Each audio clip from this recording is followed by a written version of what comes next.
الله الرحمن الرحيم.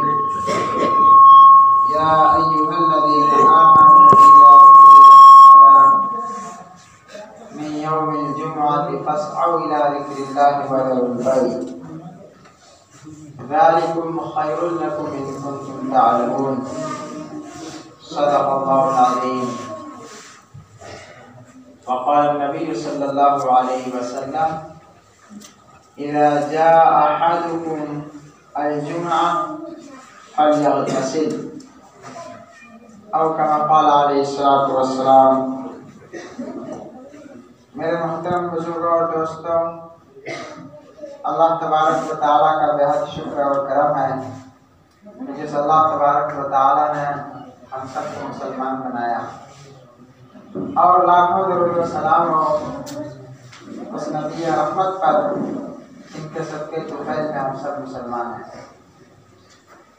ابھی آپ حضرات کے سامنے میں نے سورہ جمعہ کی ایک آیت تلاوت کی ہے، جس میں اللہ تبارک و تعالیٰ اپنے بندوں کو کچھ ارشاد فرما رہے ہیں، اور نبی پاک صلی اللہ علیہ وسلم کی ایک حدیث پڑھی جس میں نبی نے جمعہ کے متعلق فرمایا کہ جب تم میں سے کوئی شخص جمعہ کو پاؤ تو اس کو چاہیے کہ وہ غسل کر لیا کرے۔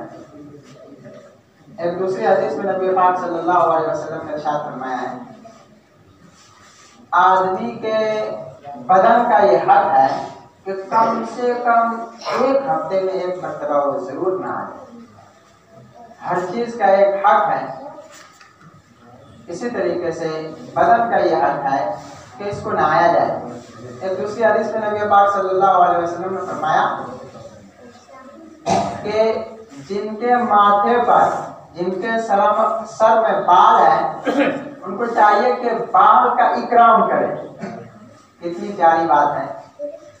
آپ کو بہت سارے مذاہب ہوں گے، اس میں بال رکھنے کی تو فضیلت اور جو ہے اچھائی کو بیان کیا گیا ہے، لیکن بال کو کس طریقے سے رکھیں گے، اس کا کیا طریقہ ہوگا، اس کی کیسے حفاظت کی جائے گی، نبی پاک صلی اللہ علیہ وسلم نے وہ تمام چیزیں اپنی امت کو سکھلا دی ہیں۔ مثلا فرمایا کہ جن کے سروں پر بال ہو وہ بال کا اکرام کرے۔ کیسے اکرام کیا جائے کہ بالوں کو دھویا جائے، اس میں کنگھی کی جائے، اور جو ہے اس میں مانگ میں نکالا جائے۔ بالوں کے مانگ نکالنے کا جو سنت طریقہ ہے وہ صرف اور صرف بیچ کا ہے، جس کو ہم نے اور آپ نے صرف عورتوں کے لیے مخصوص کر دیا ہے۔ سنت طریقہ بالوں کا نکالنے کا، مانگ نکالنے کا یہ ہے کہ بیچ میں مانگ نکالا جائے، آدھے بال ادھر ہو آدھے ادھر ہو۔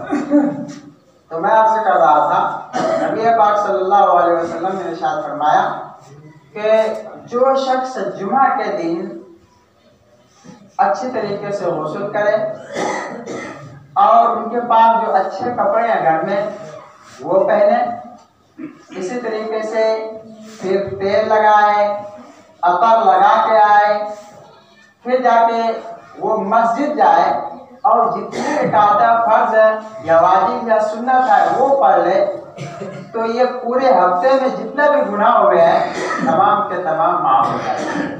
جمعہ کی فضیلت،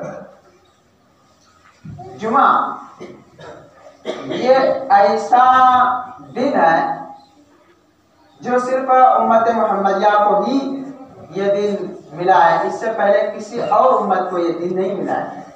ایک اور لفظ جمعہ کے بارے میں بات بتا دوں کہ ہفتے کے جتنے بھی دن ہیں جیسے شنیچر، اتوار، سوموار، ان کے ناموں سے قرآن میں ایک بھی سورت نازل نہیں ہوئی ہے، لیکن جمعہ ایک ایسا دن ہے کہ ان کے نام سے اللہ تبارک و تعالیٰ نے ایک سورت مکمل نازل کر دی ہے اور بہت سارے احکام اس میں نازل کر دیے۔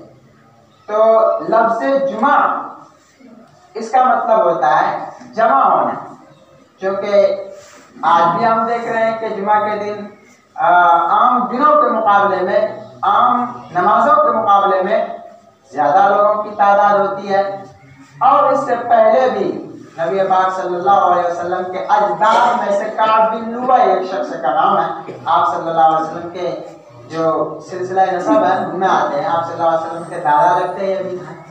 تو انہوں نے سب سے پہلے جمعہ کے دن لوگوں کو جمع کیا تھا اور خطبہ دیا تھا اور اس طریقے سے اللہ تبارک و تعالیٰ کی انہوں نے عبادت کی. اسی طریقے سے جب نبی پاک صلی اللہ علیہ وسلم مکہ سے ہجرت کر کے مدینہ کی طرف آ رہے تھے تو چند دن قباء میں ٹھہرے تھے. وہاں سے آپ صلی اللہ علیہ وسلم جمعہ کی صبح کو نکلے ہیں اور قباء کے بعد ایک مقام آتا ہے وہاں پر جمعہ کا وقت ہو گیا تھا. سب سے پہلے آپ صلی اللہ علیہ وسلم نے وہاں جمعہ کی نماز پڑھائی. تو اس طریقے سے جمعہ جو ہے امت محمدیہ پر فرض ہوگی.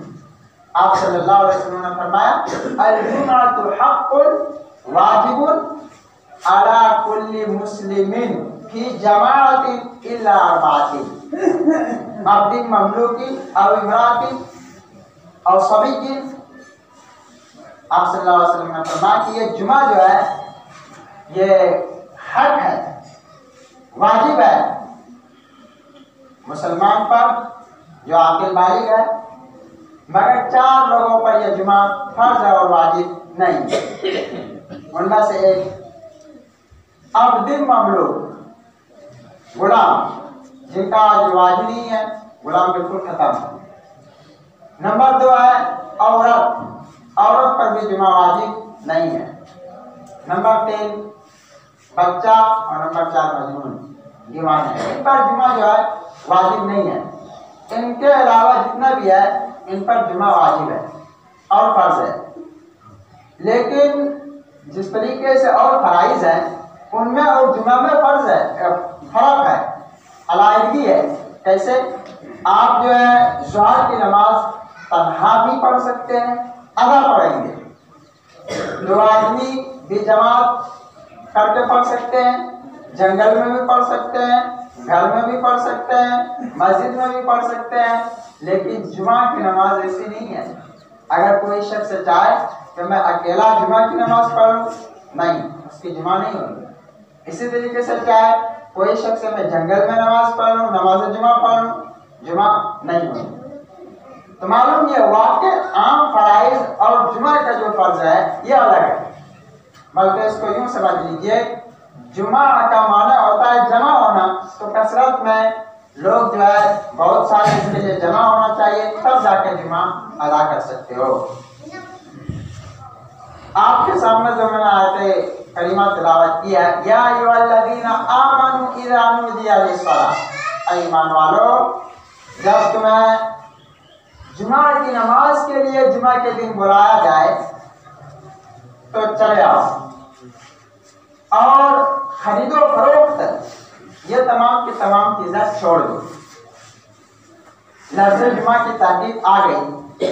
وذروا البیع ایک لفظ آیا ہے کہ بیع کو چھوڑ دو, خریدنا بیچنا ان کو چھوڑ دو. کب؟ جب اذان ہو جائے.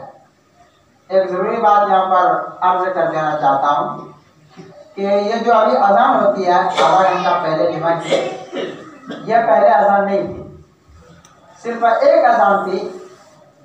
آپ صلی اللہ علیہ وسلم منبر پر تشریف فرماتے, مؤذن اذان دیتے, یا صلی اللہ علیہ وسلم کے زمانے کی اذان تھی. اسی طریقے سے حضرت ابو بکر آئے, انہوں نے بھی ایسا ہی کیا. حضرت عمر رضی اللہ عنہ تشریف لائے, انہوں نے بھی ایسا کیا. لیکن حضرت عثمان غنی رضی اللہ عنہ کے زمانے میں جب دیکھا کہ مسلمانوں کی کثرت ہو گئی ہے, ایک اذان سے کام نہیں چل رہا ہے, تو حضرت عثمان غنی رضی اللہ عنہ کے زمانے میں بہت سارے صحابہ موجود تھے. انہوں نے ایک بلند جگہ پر ایک آدمی کو حکم دیا کہ اذان کہی جائے. چنانچہ اذان کہی گئی, جیسے کہ آج آدھا گھنٹہ 10 منٹ 5 منٹ, یعنی اس اذان کے علاوہ اذان کہی گئی. اور اس اذان پر کسی صحابی نے بھی کچھ نہیں کہا, یعنی سب کی رائے یہ تھی کہ یہ درست کیا. اب اذان 2 ہو گئی, ایک پہلے ایک بعد میں. تو یہ جو وذروا البیع کس اذان میں ہوگا؟ جب امام کے سامنے